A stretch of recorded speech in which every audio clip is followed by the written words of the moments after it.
Beauty is in the eye of the beholder, and enjoyment is a matter of perspective. I feel like those are words to live by. However, though, a lot of people like to look at the general consensus online to make up their mind on whether or not they want to try a game out or not. That whilst even though their tastes may differ from the general consensus, more often than not, there's a high percentage your taste will be the same as the majority rather than the minority. That's why a lot of people like to look at reviews online to, you know what, I don't want to spend my time, effort, and money on a product that I might not enjoy. Just look at the general consensus over here. Like, a lot of people are not enjoying the product too much, so why the hell would I? All right, I feel like that's a very key component to always remember as to why we want to always try to make sure the general consensus is accurate. All right, it's very important. Now, of course, it will differ because people will have different perspective than the general consensus, and we'll try to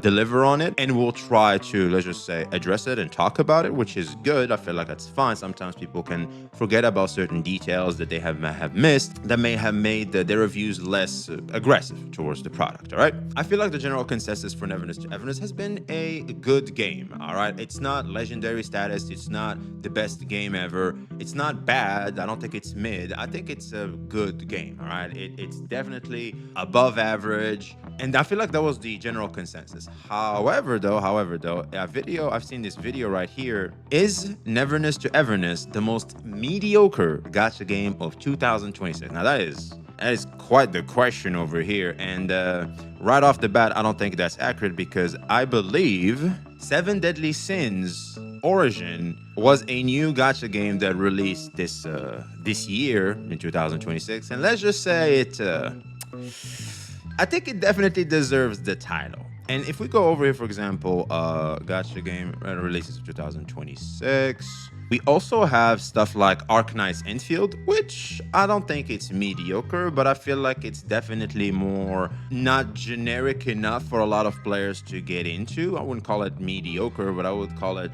just very hard. We also have Infinity Nikki. I don't know how good that is. I'm hearing decent stuff about it. Holo Live Dreams, I think it's decent too. I'm hearing good stuff. Alpha, I never heard of it. And we have Neverness to Everness. I feel like in all of these releases, AKE and NTE are doing the best. I think NTE personally is better than Arknight's Enfield. I'm hearing better praises about NTE than Arknight's Enfield. It's just that because I think Arknight's Enfield is just a game that is not tailor-made for the general public. It has quite the niche audience, so that's why I couldn't really get into it. I got overwhelmed with how much information Arknight's Enfield had. I ran, I'll be honest, I ran. So anyway, obviously this is, I guess, a little too clickbaity, and he, in the thumbnail, mediocrity, the game. It's very, very clickbaity. Obviously, I think we can see that in a little bit here in the dislike ratio. I know a thing or two about this. It's fine. When you clickbait too hard, this type of stuff tends to occur. Trust me. I know. I've been doing this for a year or so now, and yeah, it's a thing. So without further ado, let's see what this man, Egg, has to say about this. Why is NTE a mediocre game to him? I don't think that's the general consensus, but obviously some are going to find that mediocre. So let's hear it. If you enjoy this type of content, make sure to like, comment, subscribe, and turn on the notification bell to not miss any updates. I guess I better go subscribe to VxV Gacha. Maybe we're just being a little bit too much of fanboys. Maybe we were so thirsty for another thing to do after finishing the 10-15 minutes of Wuthering Waves content every day that we forgot about, critical thinking while approaching this game. For just a little bit over a month at this point, and I feel like I have played the game enough to actually say this. Neverness to Everness is an incredibly mid-game and very disappointing. Shit. Here's why. Now, I do understand that the 1.1 broadcast did just happen, and it seems like a lot of stuff that's coming in it is going to be very interesting. Yeah, there it is. Yeah, just me talking to. A lot of people's, yep. Also, story recap, those should have been in 1.0, but we take it now. Thank God. But I still think a lot of the points I'm going to make in this video still stand. The consistent tone of the story. The first mission of Neverness to Everness starts out with the city being completely wiped out and its population getting raptured. Then, just after that happens, you get an introduction of a few characters that you're going to get to know during the story. Yeah, it's like Wuthering Waves. I think when you pull up, we open up like we're in space, and then we're pushed, and you wake up, you're in Yang Yang's lap. Yeah, that's typically how these things start. It's like Genshin Impact too. I feel like Genshin Impact started this. You start up fighting against the final boss. They trap your sister, setting up the plots. And there you are. You're in the beach with Paimon. And you have to go to Mondstadt. You meet Amber, and you are now on the Night of Avonius, and you go from there. It's kind of the same things. Similar, always same amnesia type of trope, classic. Get to use them and try them out as the introduction progresses. Then, yeah, which was pretty decent. After that, you get to meet the playable character Esper Zero, and then you get to see one of the big bads. And then it goes black after that. Then you wake up or show up inside the good guys headquarters called the BAC. After that, you get Knights of Avonius, Huanglong, you met Jinxi and Sanhua. Same old stuff. A lesson on what anomalies are, and you meet a few more characters and get sent to contain an anomaly, thus ending the first prologue. After that first intro, then... What the... Wait. Bro, Mint is packing. What the hell? After that first intro, then you get to see your main home that you'll be staying at for the rest of the story. You get shown that not all anomalies are dangerous and proceed to meet the characters that you'll be stuck with for the main story and side stories. This is where everyone will be split on. You will either like the characters being introduced or straight up hate them. Nah, it's fine. I don't necessarily care too much. We have Hattori. That's always nice. Daffodil too. Have you seen her? God damn, she's criminally too dressed. She has too much on, man. We need the skin to be the default. I think the characters. Okay, so the fact that they're teenagers and stuff like that, it makes the house lively. I think that's what they're trying to go for. Adler is like a reminder of like, he's like a parental figure. Hattori is supposed to be this kind of a comedy point. Like they just have her to poke fun at her at all times, like for her to be drunk and everything. And even the characters, like right off the bat, they're poking fun at her and everything. She's supposed to be the boss too. Also, she has spending issues, etc.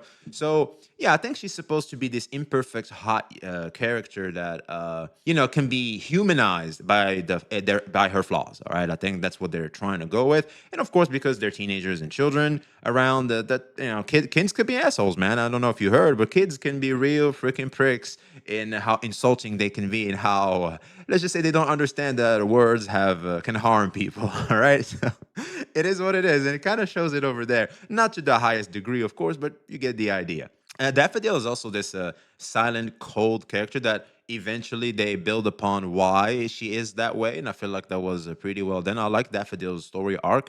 So I think all in all, whilst they may not be the best cast, the best roster, it's the same as like back in the day. Knights of Favonius, we had Diluc, he was cold. Jean, she was hot, but there was Lisa too. I mean, that was used for climbing mainly. Kaya, that was ice bridging, but not much going on in the story. What else? Amber teaches you how to glide and then dips off. We don't see her, I think, as much. And there wasn't much cast. There wasn't this. Okay, I think the best comparison we can do is Honkai Star Rail with the Express. There will always be these characters that are with you throughout your journey in the game. And I do think this will not remain the case forever. I think eventually we're going to have to move to a new city, like the new region in 2.0. I would not be shocked to see that happen. And when that occurs, they might change the cast over here. Could.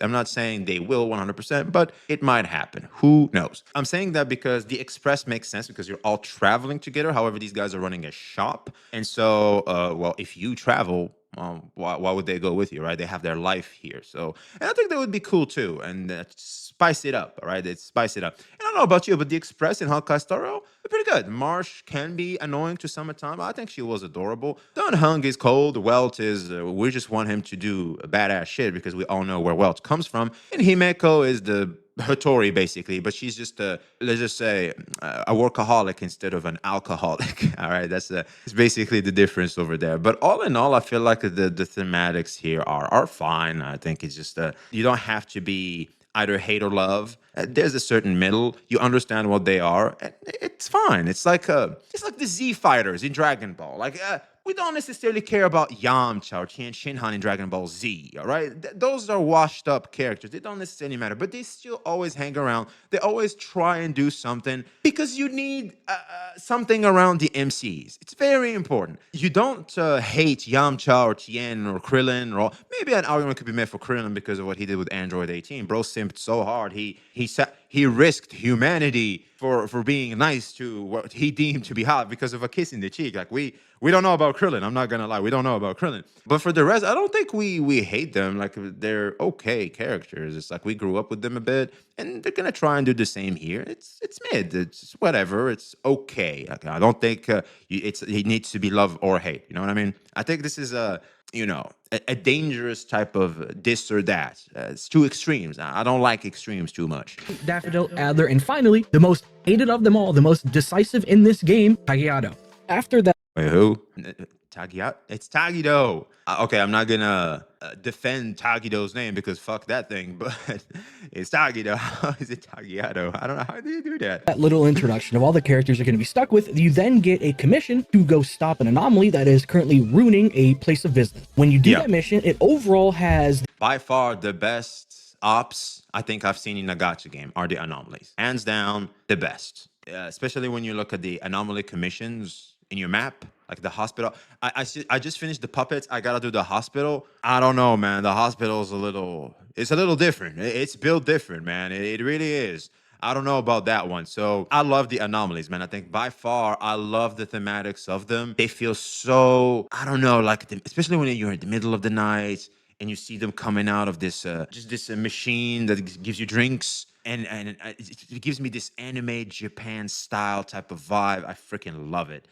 By far the best enemies, the best ops we could ask for. The theme or tone of a little bit more on the horror end, which they actually did really well. They really nailed the slight horror vibe with that mission, and then you pretty much solve it. Yes. With those two missions done, you will have the impression that this game is... I'll be honest, I wasn't scared. The reason why I wasn't scared because I knew the whole gang was with me. And the horror only started in like the anomaly commissions. You have the school and the hospital. There's also like this weird building or like a faucet. That was, because at some point they force you into first person. And that was annoying. Going to be more on the serious side with moments of humor sprinkled throughout the missions. Because that's pretty much what happened in the first prologue. You get the stuff with Mint going on and her being completely insane. Then you get the introduction in the second prologue with the being shrunk down and you having to fight Tagiato as a massive boss because you're the size of an ant. Then you meet the characters and it's just these little moments of not too serious stuff where they're joking around and having fun, but the rest of it's on the more serious side. So you would be having the impression that, oh, as we go on with the actual main missions and side missions, the tone of everything is going to be on the more serious side with just humor sprinkled throughout it.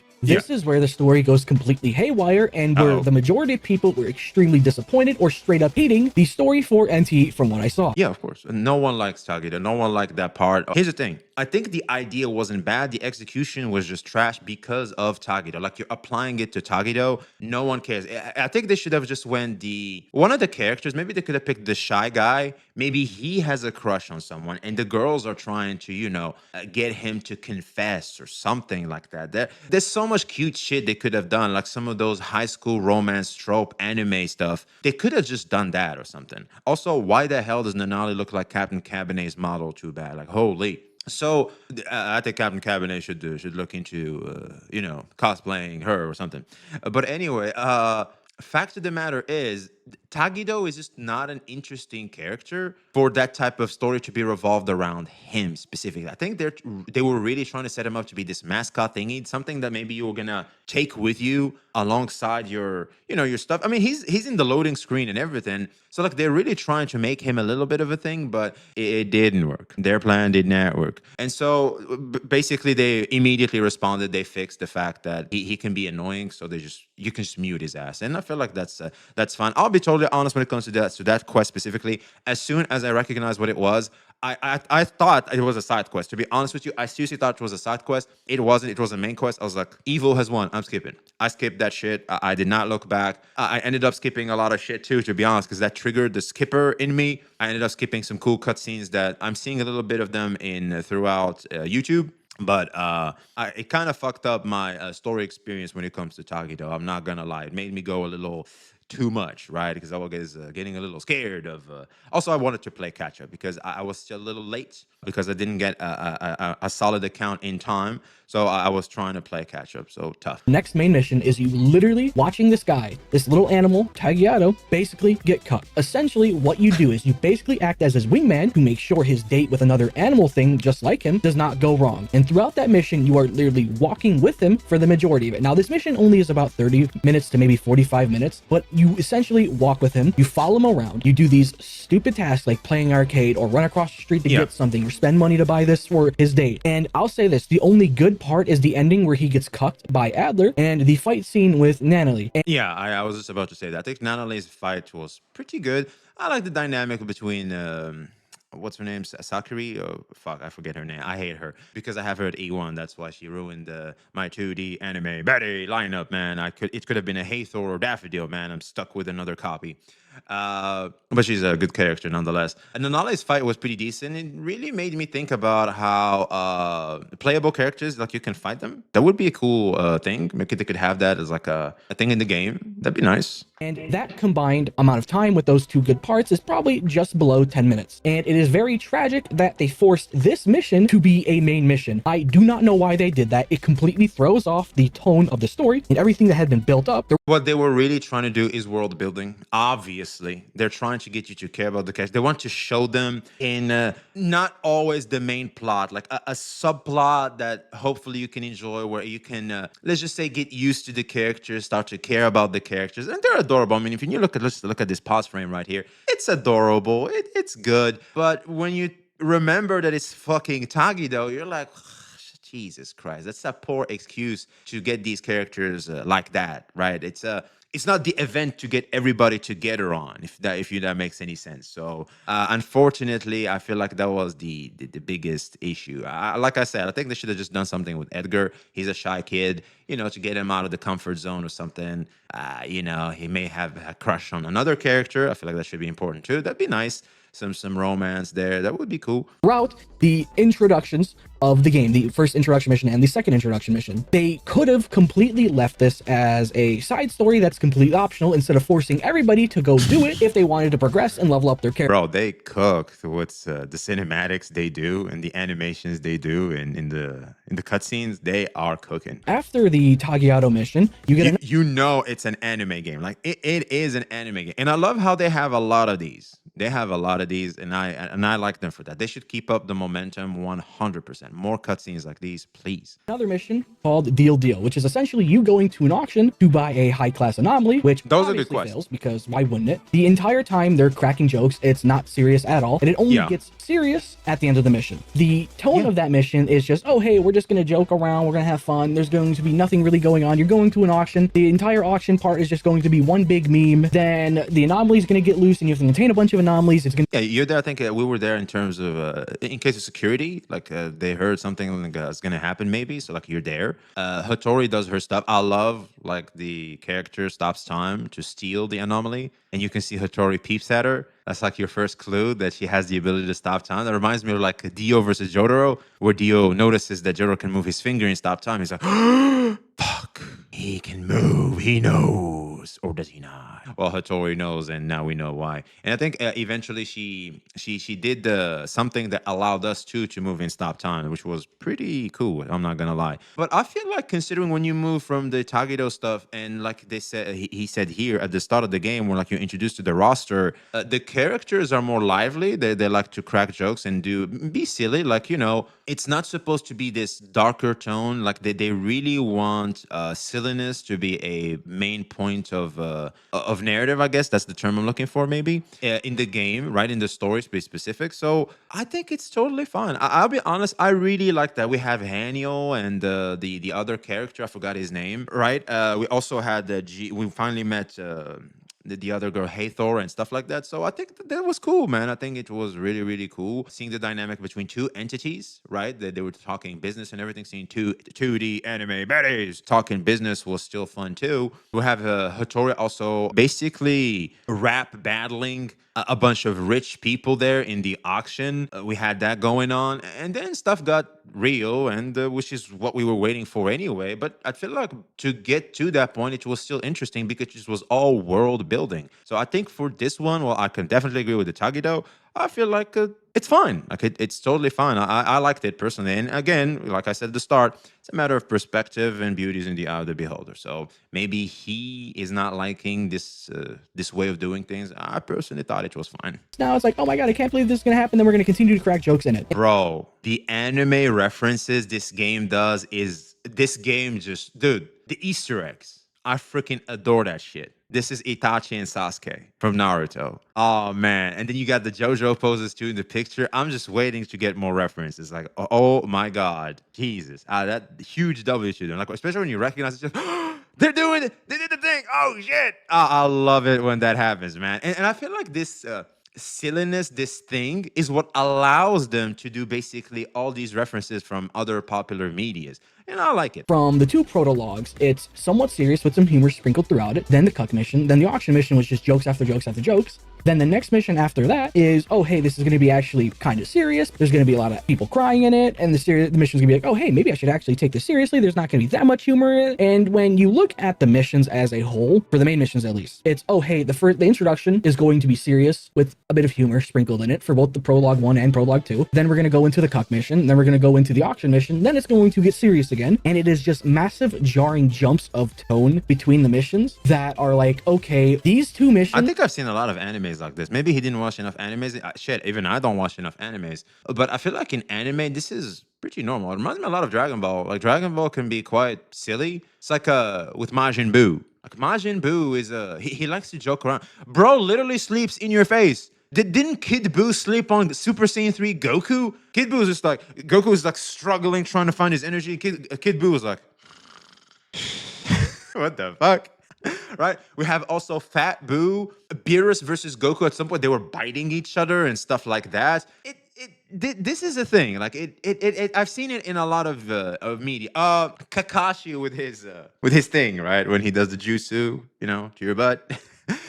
We also have, if I remember, Naruto with his pervy jutsu, right? Bro, it was the final battle, right? And they're fighting this goddess. And bro used the pervy jutsu to get her off track and to sneak an attack on her. Yeah, anime does this shit. It's a thing. Like people, the anime likes this weird tone shifting. It breaks, it gives you a small breath of fresh air, and then you just start again. Some people are not going to be as well receiving for that type of approach. I think it's cool. Those moments tend to be more highlighted because they're so odd within that one particular scene that's supposed to be all serious. You remember them, and if they do them right, you can enjoy them. The cuck mission and the deal mission could have really been side quests, and to be honest, there are two side quests in this game that are extremely good: On Moonlight and Where Words Sprout Fall Unfold. I don't know what those are. Spin-off quests could have been replaced with the cuck mission and the deal mission, and I do not think that many people would have actually had that big of an issue with the main story, because absolutely, I feel like a lot of side quests should have been in the main quest instead of the Tagido quest. 100%. With those two missions replaced, the tone of the main story would actually stay consistent. And obviously the story is going to be hit or miss for everybody. Like, it's going to be hit or miss for everybody, but not a lot of people would actually be complaining that, oh hey, why is the tone of this mission or of this main story completely changing for two missions and then going back to being serious? Literally the best fix they could have done with the inconsistent stories is just swapping out On Moonlight and Where Words Sprout Fall Unfolds. If they did that, I feel it would fix a lot of the issues that people had with the Neverness story. Despite everything I said about the story with the tone being mixed, I personally did in fact enjoy it. I just wished they had switched around some of the missions because they just felt out of place. And so why is it mediocre? If you think the game is mediocre, so if you enjoyed the story and you had just this little thing about to say about it, let's say we can give it like a 7 out of 10. What's the issue? Why is it mediocre then? The story is just one part of the problem that is making Neverness just incredibly mid. Okay, so it's not everything. Okay, great. So the story isn't making it mid. It's the combination of this particular thing about the story and this other stuff. All right. Uninspired and restrictive combat. What? Really? How so? Unfortunately, in Neverness, the combat system did not shine out. Inspiration, uninspired means like like there's no inspiration from yourself, like to be original. I guess that's fine because obviously this is Genshin Impact. stuff. Like it's 4 characters, so it's like Genshin Impact. You swap around, you have elemental reactions. It's like ZZZ when they do the I'm about to hit you. I love that, by the way, thank God. And I like the reactions too. I'm not complaining. I feel like they took the best parts of every combat system in the games, the big 4, and implemented them. And I think it's good. I like it. SSR, of course, they tell you which elemental weakness they have. There it is, like at the top here. And Wuwa does intro and outro skills. So yeah, I think it's great. I like it. Let's see what he has to, what complaint we have about the it. rest of the stuff in the game like I wanted it to. Because if you do not play in the exact way they want you to, you are locked out of half of the combat system and you will not be dealing the correct amount of damage in order to do stuff in any decent amount of time. Okay, so we're spreadsheeting. How the fuck are we spreadsheeting when most players are probably level 40 max? Like we're just like maximum level 60, and I have no modules, you know, the artifacts, echoes, things on my characters, and I'm still dealing decent damage and I'm clearing content. Like I'm fine. I think I'm fine. I don't need to, you know, to look up how to do the best amount of damage in the game right now. Like we'll get there when we get there, right? Am I crazy? Now, you may be wondering, what do you mean by that? What do you... But anyway, this will come later. At some day, we're going to have to care. So let's hear what he has to say about it. We're not there yet, but this is a problem, and we should talk about it now so that when the players do arrive to that stage, the devs listen to the feedback and fix the issues. You know what? Let's go with that. You're going to be locked out of half of the combat system. And how does this make it incredibly restrictive, and honestly disappointing? Well, let me explain how the combat system works real quick. All right, to start off this explanation, the combat system in NTE is pretty much Wuthering Waves and Genshin Impact mixed together. And you may say, what do you mean by that? So on the he forgot ZZZ and a little bit of SSR, because even mobs, you know, just the mobs you find in the world, also have a break bar, you know, weakness break bar. That's something SSR has. And also the elemental weakness. You can see it on top right here. This one, for example, doesn't like blue. And so if you hit him with blue, you can see it, right? Obviously, Genshin and Wuwa also have elemental weakness and elemental resistance to particular monsters, but you don't see them in an icon next to them to like, oh, this is what you do. Unless it's always there, and I've never seen it in both games.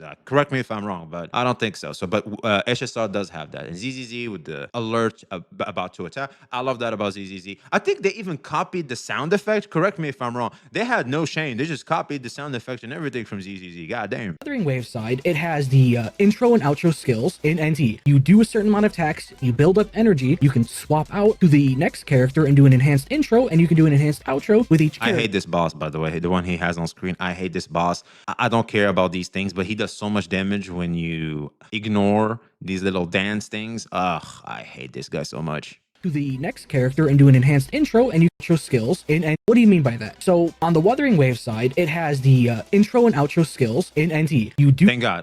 Intro and outro skills are good additions that Wuwa introduced, and good. They should include those. Do a certain amount of attacks, you build up energy, you can swap out to the next character and do an enhanced intro, and you can do an enhanced outro with each character. And on the Genshin Impact side, you are able to element match pretty much. And this is. And that is the best part about Genshin Impact's combat. That's what made me fall in love with Genshin, is the elements. The elemental reactions, I was sold. Hands down. I've seen that in NTE as well. I was like, fuck yeah, let's do it. And a lot of people were saying in WoW was released, because they had no elemental system whatsoever, that the elements didn't matter. Like, why the fuck is this, lightning unit or wind unit? Oh, it's because there's this one character that helps elements like Zhe with Glacio and Yinlin with Electro, but it didn't matter. Elements didn't feel special. They fixed that in 2.0 with Spectral Frazzle, Arrow Erosion, all that good stuff that were introduced. But and even then, like, those reactions are still taking time to build upon. For example, Fusion Burst, like we finally have something that is Fusion Burst. Like, it was at first only Spectral Frazzle that was the only reaction, where it's not really a reaction. It's two characters that have the same element, where one character encourages the reaction type of playstyle more than just blunt forcing your shit. So yeah, I don't know, man. I think the elemental system is good. Unfortunately, where it falls flat and it gets extremely disappointing. The combat system does not do anything unique. It does not add on to it. In fact, it somehow makes it the worst version of what happens when you combine it, because it restricts what you can do by an extreme amount. And how so? Damn, how is you got some explaining to do, man. I feel like it's fine. Unless I'm missing something, because he's already spreadsheeting. So like, I'm unaware of certain shit, obviously. So let's hear it, man. Explaining how it restricts. Now, upon doing these outro and intro skills, you can trigger an effect called Esper Cycle reactions. They are Remora, Blossom, Hext, Scorch, Nova, Strain. Yeah, we're not gonna remember these. When you trigger these buffs or these effects, they will give buffs to characters on field, or they will spawn something on the field to assist you in the current battle. For example, with Hathor, if you trigger Remora, she has an ability built into her kit that gives her a crit rate increase upon triggering Remora. And here's the funny part about these Esper Cycle reactions. So if characters are more, let's just say their kit is built upon this one reaction mainly. It's like Genshin Impact. Yeah, because if I remember, there are characters that really like Electro Charge. Like they're more built for Electro Charge.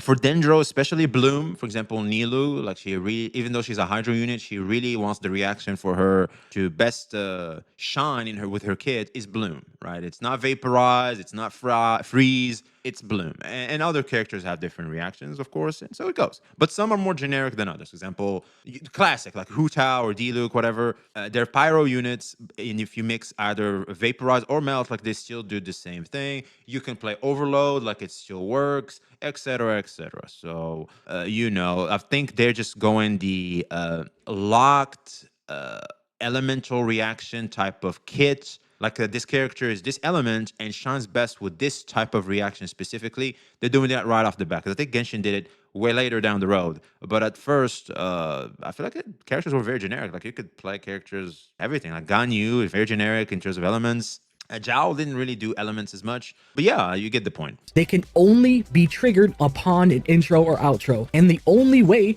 to use an intro and outro properly is to make sure they are linked together with their elements. And here's another kicker about the link together. You cannot swap to a character if there is an element in between the character you're using and the character you swap to. You have to swap in order of elements. So you're telling me the character select screen is very important? Like the order of my units is incredibly important. I mean, I know it's important in SSR, for example. I didn't know that was the case over here. I had a feeling I did notice something weird, like in terms of outro skilling and intro skilling. I did notice something, but I never could put my finger on it. Like, I'm still learning the game, okay? I haven't looked up. I'm not that spreadsheeter, really. Even in Wuthering Waves, I've been playing since day one. I still suck at the game. I mean, I don't suck. Like, I still clear content. Sometimes I will 3-star. Sometimes I would just 2-star and leave. Like, it's just a 50 Primo Gems or Astrites. I just leave that and walk away. Like, it doesn't really matter to me, personally. It might matter to you, but to me, it doesn't matter. And I did notice here that the swapping system is maybe reliant on the order of your team. I could be wrong here. I don't want to look things up. The reason why I don't, at least for now, is because I'm learning the game, and I feel like it's very rewarding to basically try the game for yourself, learn by yourself. You deal with these mechanics, and you slowly learn by yourself. You gradually understand things by yourself. I think there's a certain charm to it. I'm keeping myself in the dark on purpose, not looking up guys, not looking up, for example, what he's explaining here. I guess now I have to learn about certain things now because of his explanation about why he thinks the game is lacking in certain areas. So now I have to. But before this, and I think for a lot of players, they're not necessarily going to want to look at this, because why would we when first of all, it doesn't necessarily matter because we're all just level 40. Why would I want to rush post-game content now when I'm not even there yet? It doesn't really matter, right? And yeah, I think it's for now fine-ish to not know this, but if it's still a problem, once again, we have to talk about this so that the devs can get ahead of this before we all get to this point and we all start to complain. Okay, so let's address what he just said. Intro and outro skill is how you proc reactions. I guess they don't want to go the Genshin route, because the Genshin route is spamming so much reactions. It is nuts. I remember there was this, I think it's Overload Vaporize or something like that. Or Electro Charge Vaporize or something. Like, you spam so much reactions, it's insane. And I think they don't want that to happen. And also, I think maybe they want intro and outro skilling to feel more special, where you do not spam elemental reactions, and also it makes elemental reactions special. Like, it's this strong combo you can pull off, not all the time, but from time to time. And it encourages players to care about basic attack and stuff like that. Because I'll be honest, in Genshin Impact, you don't care about basic attacking and stuff, and charge attacking. All you care about is proccing reactions. That's the only, you just mindlessly keep proccing reactions. That's the whole point of the game. But if they want to introduce intro and outro skilling like this and want somewhat of a special feel for reaction slash somewhat slow pace, appreciating different mechanics like basic attacking, charge attacking, dodging, counter attacking, etc., which are important because Genshin doesn't have those, but this game has, like Withering Waves, it's fine. I see the vision. It's okay. It definitely will get some getting used to, though, because if you're coming from Genshin and plan to do the same thing you're used to in Genshin, yeah, this is a problem for you. But I think for me, since I kind of got used to Withering Waves now, I barely even noticed it, to be honest. But again, if we're really going to try to promote reactions, I feel like players should have an easier time applying those reactions. Maybe, you know what? I mean, it's still the first characters. Power creep is eventually going to happen. Obviously, it's going to be some character that solves this issue where if you get this character, you get to proc this reaction more often or some shit. They're probably going to do that. I hope they don't. I hope like it's just mechanically the way the game plays, but we'll see. Cannot skip an element. You can't go from one element to the third element to the fourth and then to the second. You have to go 1, 2, 3 if it's in that order. This combat system is so hyper restrictive because if you do not use the link system, if you want to use characters that you like and they're not linked together, you are literally locked out of the combat system, and that is just so incredibly the ultimate dilemma. The character I like and what's meta. Every gacha player knows what I'm talking about. Power creep as a whole, man. The moment there's power creep in your game, oh, fuck. I want to play. This is my guy. This is my thing. But it's just not the best. Well, shit. Fuck. Like, I love to have something that's good, but I love to like something, but still is relatively decent in the meta. Like, that's very important, man. Or else, you're setting yourself for a very hard time for your preferences. I feel like a great... What I'm trying to say is have flexible preferences. It helps a lot. It does. In a lot of areas, if you know what I mean. Great way to improve the combat system would be to allow you to intro and outro to whoever you want to, even if they're not linked, because it feels just a little bit too restrictive with... Yeah, I don't know what the fuck this linking shit is. I'm assuming the linking shit is like the team stuff, right? The order of your team. Yeah, I don't know why the fuck that is there. I think intro and outro skilling into reactions should be enough. Yeah, the reactions feel special. Intro and outro skilling also feels special. It's like this combo move. You can't just pull off every 2 seconds. It feels special, it feels good, and that's it. And sometimes you should also, okay, I just did this. Maybe this reaction would be better instead of that reaction because what I'm trying to do now is this or that, right? It can make your reactions more adaptable. Yeah, I think one thing I'm with him 100% is this linking shit. If it's restrictive in what elemental reaction you can proc throughout your team, it's too restrictive. He definitely has a point, if that is the case. Because I'm trying to understand this, and I could be pulling a grandpa, right? So bear with me. Rid of the arts for cycles. Like, if you're using a team that you want, you still get slightly punished for not doing it the proper way, but you're not completely restricted and you're not missing out on the big damage that you're supposed to be dealing that allows combat to actually like flow properly. I don't hate the combat system. I actually quite enjoy it. It's just I am not a fan of how restrictive it is. And now you just contradicted yourself, man. Hold on. You're not completely restricted, but there's still a little bit of restrictions where it's a bit of an issue to you. You still enjoy the combat, though you don't like the restriction. So how is the game mediocre still? If you enjoy the combat and you enjoy the story, it's just that these little details they have to change about them. How is this a mediocre game? I'm confused. To actually like flow properly. I don't hate the combat system. I actually quite enjoy it. It's just I am not a fan of how restrictive it is. And now, honestly, some people might not see it the same way I do. But for me, I don't 100%. like how restrictive the combat system is and how it locks you out of so much of the combat system. Like I said, they don't even have to get rid of the best per cycle reactions. Like, they could just allow you to quick swap, or not quick swap, to intro and outro. Even if the characters aren't linked, that would go a long way to actually improving the combat system. Because right now, despite that I like it, it's the second factor of why NTE, to me, is such a mid-game. That's not what makes a mid-game, bro. This is above mid-game. It's a good game. It's not a great game. It's a good game. It's somewhere between great and mid. All right? It's what you're describing is a good game. I don't see how he still calls it a mid-game. It feels too doomy for the sake of doomy. I don't know. Do you know how you feel? What I've already said in this video, I did in fact enjoy the story, but I can recognize that the tone is all over the place and a lot of people... Bro! bro, you're driving me crazy out here. Are really not gonna like it. And I do enjoy the combat system, but I can see how restrictive it is, and I would like to see steps taken to removing that hyper restrictiveness. Yeah. With all this said, we're gonna move into the final part of this video, something that's a little more. Okay, so I think what he's trying to say, it's a good game. I guess he just forgot that there's this little middle ground between greatness and midness called good, just good. 7 out of 10. He forgot that exists. So yeah, you know what? All fair's to him, because a lot of people don't like to give that score. I think it's completely fair here, because I hate to give 7s. That's why I gave it an A, because I'm either gonna enjoy it a lot or not enjoy it too much. 6 is still above average, right? It's not mid. Mid is 5. Above average is 6. So one could give it maybe an above average score. You know, he's probably trying to give it that. But it really doesn't help with the game. I mean, it's extra content to do, but it's not the greatest content. There's only really 3 activities of this content that are actually worth doing, and that is... Oh yeah, if we're gonna talk about daily, weekly, and activities, I feel like every gacha is included in this one conversation. Wuwa sucks. Genshin sucks, SSR sucks, like they all suck in terms of daily and weekly activities. That fucking blows, bro. Like we're all there because we're broke and we need the premium currency. You know it, I know it, we all know it. Like if we had enough money, we would be spending on every character easily. And if we had money, we can just immediately refresh the day we want to actually get the gear for the character, get the modifiers and everything, get a solid build, clear post game, and dip out until the next patch. That would probably be how we tackle gacha games, but we're broke. That's why.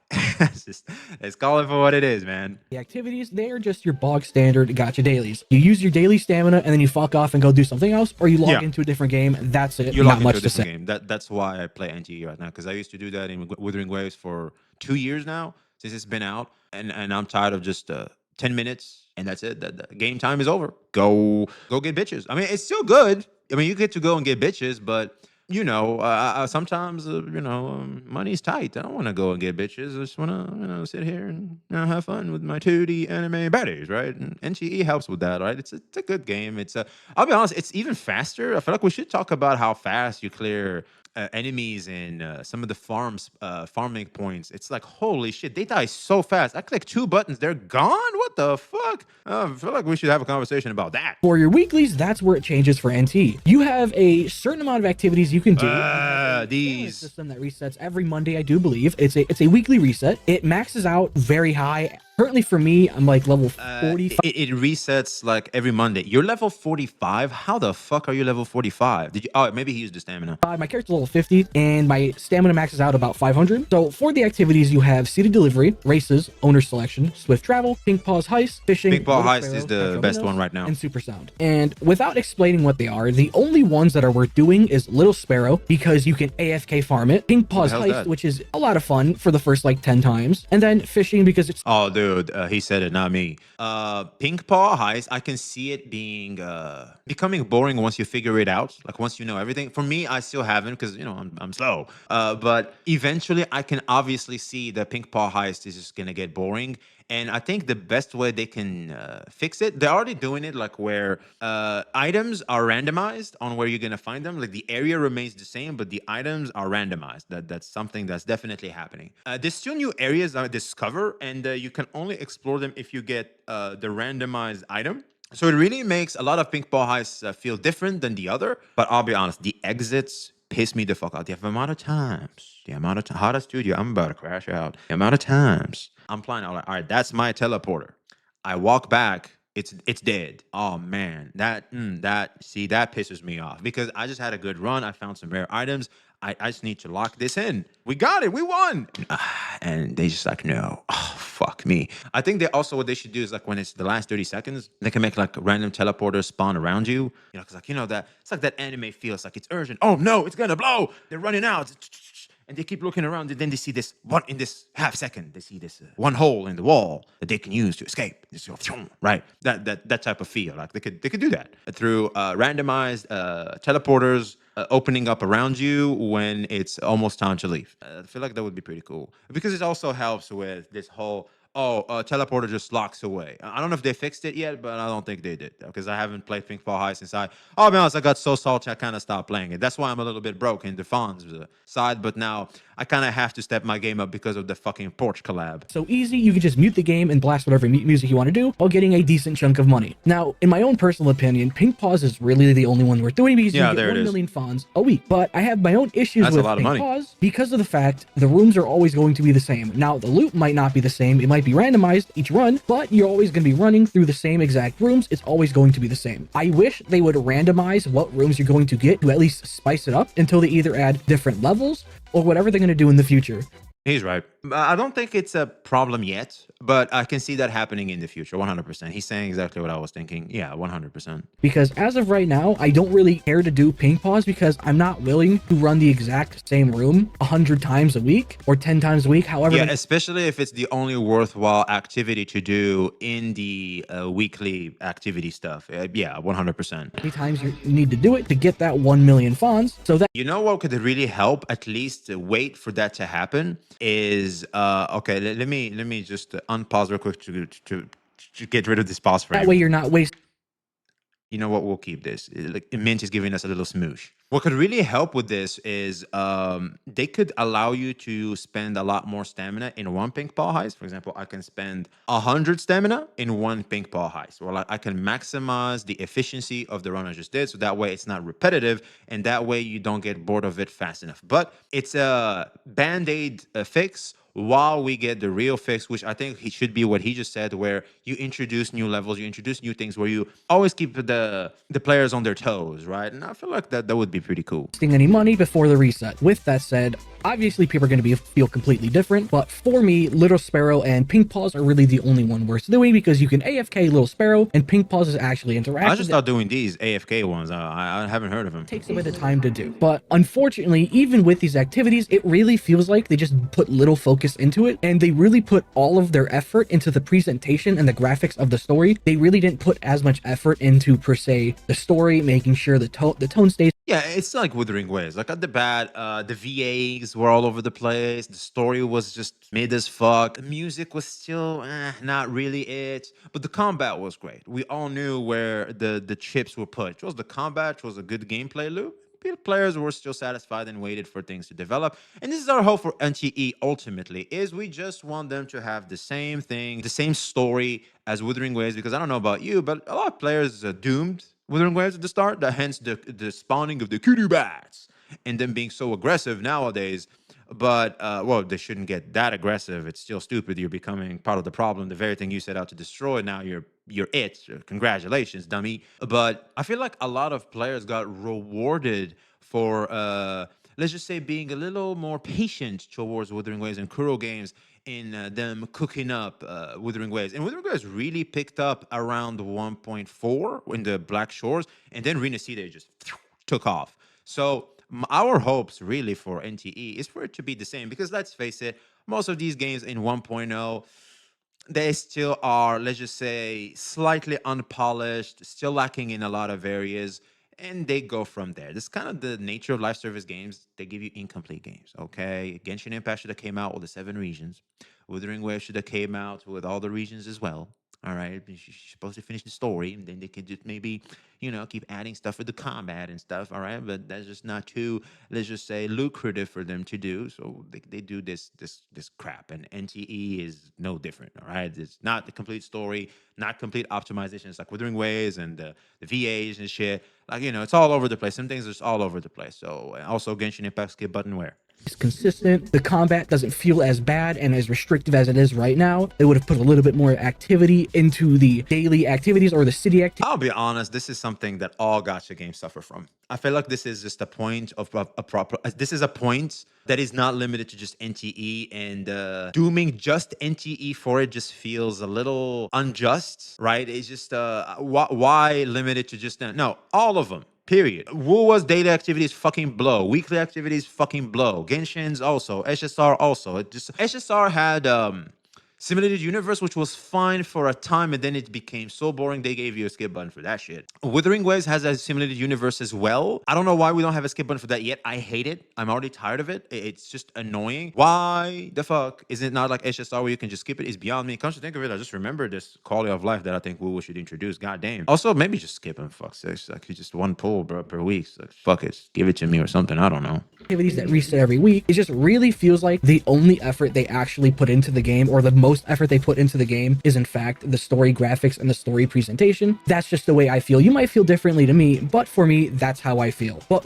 no, it's just the most amount of effort is there, and it's really shown. That's why you're making this comparison. For sure. It doesn't mean the other areas are so lackluster, because what you're trying to say here is the other things are just as fuck, whilst this is just the main selling point. That's not necessarily the case. It's just that this one, if the other elements are like an 8, the story presentation is a 9. That's it. That doesn't mean that that one is bad, because the way you're wording it here makes it seem like it's just the anime presentation that has the effort on it. No, it has the most amount of effort, but there's effort in those two. I feel like it's still there. Like, there's good elements. The combat, I still just need to know more about it and let them cook, of course, because the element system in Wuthering Waves was not present up until 2.0. There could be revamps to combat. For example, other elements being introduced, like the Dendro element in Genshin, Super Break and Honkai Star Rail, etc. Let them cook. Regardless of anything I said in this video, I do really think NTE there's a really good game underneath all of it. There's just a lot of stuff that needs to be fixed, and I have seen some of the stuff that's coming in 1.1. I'm actually going to sit down and watch that broadcast as I finish editing this video, but no matter what, I do like NTE. It's just the game is very mid, and I hope in this video you were able.